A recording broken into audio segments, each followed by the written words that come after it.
அனைவருக்கும் வணக்கம். இந்த வீடியோவில் நம்ம எதை பற்றி பார்க்க போகிறோம் அப்படின்னா, நம்ம வின்னர்ஸ் கிளாஸ் அகாடமியை ஃபாலோ பண்ணக்கூடிய மாணவர்கள், அதுவும் நடந்து முடிந்த குரூப் 4 எழுதி முடித்த மாணவர்களுக்காக இந்த வீடியோ நாங்கள் மேக் பண்ணியிருக்கோம். கண்டிப்பாக தமிழில் பார்த்துருப்பீங்க. காலையில் இந்த பத்திரிகை செய்தி பார்த்துட்டு ரொம்ப மனசு கஷ்டமாக போயிடுச்சு. ஏற்கனவே பார்த்தீங்கன்னா கம்பம் அருகே ஒரு மாணவர் வந்து தற்கொலை பண்ணிக்கிட்டார். இப்போ திருவண்ணாமலையிலும் வந்து 2வதாக நடந்திருக்கு.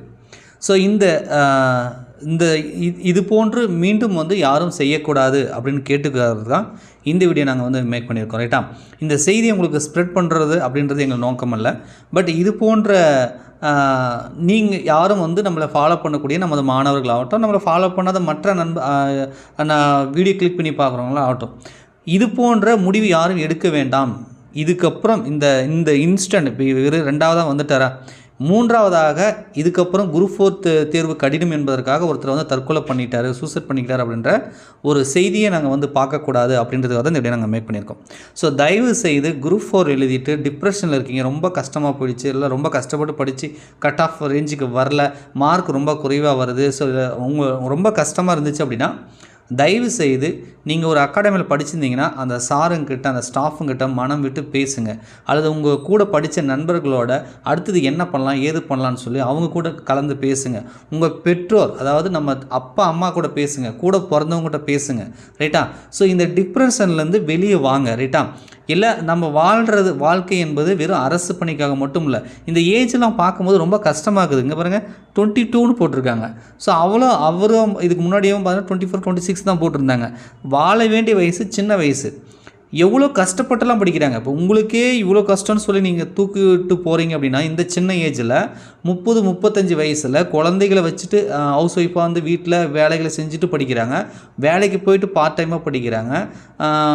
அதாவது குழந்தைகளை ஆண்களும் பார்த்திங்கன்னா தன்னுடைய குடும்பத்தை பார்க்காம தனியாக ரூம் எடுத்து, இல்லை கொஞ்சம் பிரிஞ்சு, இந்த மாதிரி நிறைய கஷ்டப்பட்டுலாம் படிக்கிறாங்க. வேலைக்கு போயிட்டு படிக்கிறாங்க, நைட்டில் படிக்கிறாங்கன்னு. அதாவது இந்த டிஎன்பிஎஸ்சி எக்ஸாம் ப்ரிப்ரேஷன் பண்ணுறது அப்படின்றது வந்து பார்த்திங்கன்னா எல்லாருமே வந்து ஏதோ ஜாலியாக பண்ணுறதில்ல. குடும்ப சூழ்நிலை தாங்கி பின்னாடி இருந்து ரொம்ப கஷ்டப்பட்டு தான் படிக்கிறாங்க. அதே மாதிரி இது வந்து ஒரு 6 மாதம் 1 இயர் கோர்ஸ் மாதிரி வந்து உடனே படித்து பாஸ் பண்ணவங்க மட்டும் கிடையாது. இந்த எக்ஸாமை 5 வருஷமாக படித்து எழுதணுங்களும் இருக்காங்க, 10 வருஷமாக படித்து எழுதணுங்களும் இருக்காங்க, 5 வருஷமாக படித்து வேலை கிடைக்காதவங்களும் இருக்காங்க, 10 வருஷமாக படித்தும் வேலை கிடைக்காதவங்களும் இருக்காங்க. அப்படி இருக்கும்போது அவங்களுக்கு இதை விட இன்னும் கஷ்டமாக இருக்கும். அவங்க ஏஜை நினச்சி பாருங்கள், அவங்க வந்து கண்டினியூவாக படிக்கக்கூடிய வருடங்களை நினச்சி பாருங்கள். அவங்களே வந்து அடுத்த இதுக்கு வந்து, அதாவது இந்த மாதிரி ஒரு தவறான முடிவு எடுக்காமல் அடுத்த கட்டத்துக்கு மூவ் ஆகும் பொழுது, ஒரு சின்ன ஏஜ், ஒரு 22, 23 வயசில் இருக்கிற உங்களுக்குலாம் வந்து இது என்ன கஷ்டம்னு சொல்லி இதுக்காக வந்து நீங்கள் தற்கொலை பண்ணிக்கிறதுன்றது கண்டிப்பாக ஏற்றுக்கொள்ள முடியாத ஒரு விஷயம். ஏன்னா ஒவ்வொருத்தருக்கு பின்னாடி ஒரு கதை இருக்கும். நீங்கள் வேணால் இந்த வீடியோட கமெண்ட்ஸை செக் பண்ணி பாருங்கள். நிறைய பேர் அவங்களுடைய படக்கூடிய கஷ்டத்தை சொல்லுவாங்க. அந்த கஷ்டத்தை பார்க்கும்போது உங்களுக்கு இருக்கக்கூடிய கஷ்டம் என்பது ஒரு கஷ்டமே இருக்காது. இந்த ஏஜில் இது ஒரு பெரிய விஷயமே இருக்காது. அதை தாண்டி நிறைய கஷ்டம் வந்து மக்கள் வந்து பட்டுட்ருக்காங்க, அதை தாண்டி ப்ரிப்பேர் பண்ணிகிட்டு இருக்காங்க. தயவுசெய்து இது மாதிரி யாரும் முடிவு பண்ண வேண்டாம். கண்டிப்பாக இந்த மாதிரி கேள்விகள் வந்து பள்ளி பாடத்தை தாண்டி சிலபஸ் பேஸ்டாக கேட்டோன்னா வாழைச்சோடியம், தொல்காப்பி, பழைய நூல் தான் வந்து கேட்குறாங்க அப்படின்றது ஏற்றுக்கொள்ள முடியாத விஷயந்தான், கஷ்டமான விஷயந்தான். எல்லாருக்குமே புரியுது. எல்லா அகாடமிஸும், எல்லா யூடியூப் சேனலுமே உங்களுக்கு வந்து சப்போர்ட் பண்ணுறாங்க, குரல் கொடுக்குறாங்க. இந்த நிலை தொடரக்கூடாது, வரக்கூடிய குரூப் 2, 2Aக்கும் தொடரக்கூடாது, மாற வேண்டும். டிஎன்பிஎஸ்சி பதில் சொல்லணும், கவர்மெண்ட்டு பதில் சொல்லணும். 10ஆம் வகுப்பு தரத்துக்கு 10ஆம் வகுப்பு தரத்தில் தான் கேட்கணும். அது இத்தனை வருடங்களாக பள்ளி பாட புத்தகத்தின் அடிப்படையில் தான் கேட்டிருந்தீங்கன்னா, இதுக்கப்புறமா 10ஆம் வகுப்பு தரனா பள்ளி பாடப்புத்தகத்தின் அடிப்படையில் தான் கேட்க வேண்டும் அப்படின்ற ஒரு ரெக்வஸ்ட் எல்லாருமே வைக்கிறாங்க. அதை ஒரு ஸ்டெப் மேலே போயிட்டு இந்த தேர்வை ரத்து பண்ண வேண்டும் அப்படின்ற மாதிரியும் கோரிக்கை வச்சுட்ருக்காங்க. உங்களுக்காக எல்லாருமே சப்போர்ட் பண்ணிகிட்டு இருக்கும் பொழுது, உங்களுக்கு யாருமே இல்லை, இவ்வளோதான் முடிஞ்சு போச்சு வாழ்க்கை, இந்த எக்ஸாமோட நமக்கு லைஃபே முடிஞ்சு போச்சுன்னு சொல்லி நீங்கள் இந்த மாதிரி ஒரு முடிவு எடுப்பது என்பது கண்டிப்பாக ஏற்றுக்கொள்ள முடியாத ஒரு விஷயம். தயவு செய்து இதுக்கப்புறம் யாருமே குரூப் 4 தேர்வு கடினம், இது நான் செலெக்ஷன் ஆக மாட்டேன் அப்படின்ற ஒரு எண்ணத்துக்காக இந்த மாதிரி ஒரு முடிவு வந்து தயவுசெய்து யாரும் எடுக்க வேண்டாம். கவர்மெண்ட்லேயே ஃப்ரீ நம்பர்லாம் கொடுத்துருக்காங்க. கண்டிப்பாக நீங்களாம் படிக்கிறீங்க டிஎன்பிஎஸ்சி, இதெல்லாம் நான் சொல்ல தேவையில்லை. 104 ஒரு ஹெல்ப்லைன் நம்பர் இருக்குது, 14416 ஒரு ஹெல்ப்லைன் நம்பர்லாம் கொடுத்துருக்காங்க. இது மாதிரி ரொம்ப கஷ்டமாக இருந்தால் பேசுகிறதுக்கு, தற்கொலை என்ன வந்துச்சுன்னா பேசுகிறதுக்கு நம்பர்லாம் கொடுத்துருக்காங்க. அவங்களுக்கு கூட நீங்கள் கால் பண்ணி பேசலாம். அதெல்லாம் அந்த நம்பர் சார், அது மாதிரிலாம் பேசி பழக்கலை. நான் தான் சொல்கிறேன்னே, நீங்கள் ஒரு அகாடமியில் படிக்கிறீங்கன்னா அந்த சாருங்களுக்கு வந்து கால் பண்ணி பேசுங்க.